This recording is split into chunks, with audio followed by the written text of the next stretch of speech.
మిగతా అప్డేట్ చూస్తే నెల్లూరు జిల్లా మత్స్యకార గ్రామాలకు సంబంధించి బోట్ల మిస్సింగ్ వ్యవహారం ప్రస్తుతం కలకలం సృష్టిస్తోంది. ఇటీవల జువ్వెలదిన్నెలో పాండిచ్చేరికి చెందినటువంటి 4 బోట్లు మిస్ అయ్యాయి. 8 నెలల క్రితం నిబంధనలకు విరుద్ధంగా ఆంధ్ర జలాల్లోకి తమిళనాడు మత్స్యకారులు చొరబడ్డారు. అప్పటి నుంచి ఆ బోట్లని జువ్వెలదిన్నె సమీపంలో నిర్బంధించారు. 2 రోజుల క్రితం ఆ బోట్లని తమిళనాడు మత్స్యకారులు ఎత్తుకెళ్లినట్లు స్థానికంగా ప్రచారం జరిగింది. అయితే తమిళనాడు మత్స్యకారులకి మత్స్యకార కాపులు మద్దతుగా నిలిచారని, పెద్ద మొత్తంలో డబ్బులు తీసుకుని రాజకీయ ఒత్తిళ్లకు లొంగి బోట్లు వదిలేశారని ఆరోపణలు వచ్చాయి. మత్స్యకార పెద్ద కాపు ఆయన కుమారుడి కాళ్ళు చేతులు కట్టేసి కొట్టారు. దీంతో గ్రామాల్లో ఏ క్షణంలో ఏం జరుగుతుందా అన్నటువంటి ఆందోళన నెలకొన్న పరిస్థితి.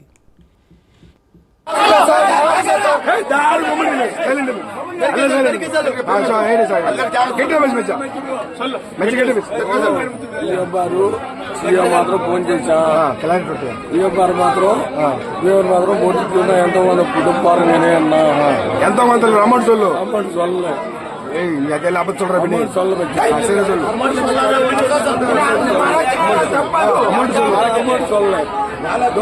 మూడేరు మాత్రం డొప్పారు మూడేరు కొర్ర పోటీ ఒకటి మూడేరు దాటారు.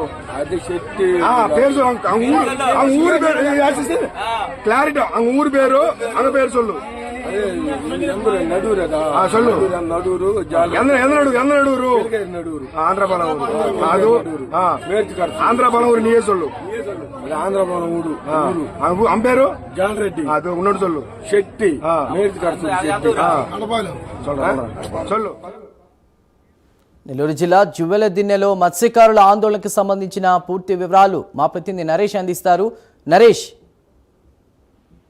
మొత్తానికి మనం చూసుకుంటే నెల్లూరు జిల్లా కావలి నియోజకవర్గం జువ్వెలదిన్నెకు సంబంధించినటువంటి మత్స్యకారుల గ్రామాల్లో ఇటు ఆందోళన ఇటు కొనసాగుతుందని చెప్పుకోవాలి. ఎందుకంటే ఇటీవల కాలంలో 4 రోజుల క్రితం ఏదైతే జువ్వెలదిన్నె హార్బర్ లో నిర్బంధించినటువంటి అంటే గత 6 నెలల క్రితం తమిళనాడు బోట్లు అంటే పాండిచ్చేరికి చెందినటువంటి బోట్లు ఇటు ఆంధ్రాకి ప్రాంతాల్లో మత్స్యకారులకు సంబంధించినటువంటి సంపదను దోచుకునేటువంటి ప్రయత్నంలో ఒక బోట్ ను అయితే ఫస్ట్ పట్టుకున్నారు. ఒక బోట్ ను పట్టుకున్న తర్వాత అదే బోట్ లో మళ్ళా కొంతమంది జాలర్లు ఆ బోట్ లో వెళ్లి మరో 3 బోట్లు పట్టుకున్నారు. అంటే 4 బోట్లు అక్రమంగా చొరబడి ఆంధ్ర సరిహద్దుల్లోకి వచ్చినటువంటి బోట్లు ఏవైతే ఉన్నాయో వాటిని పట్టుకున్న తర్వాత అవి తీసుకొని వచ్చి యాక్చువల్ గా ఫిషరీస్ జేడి కృష్ణపట్నం పోర్ట్ లో పెట్టాలని ఆశించారు.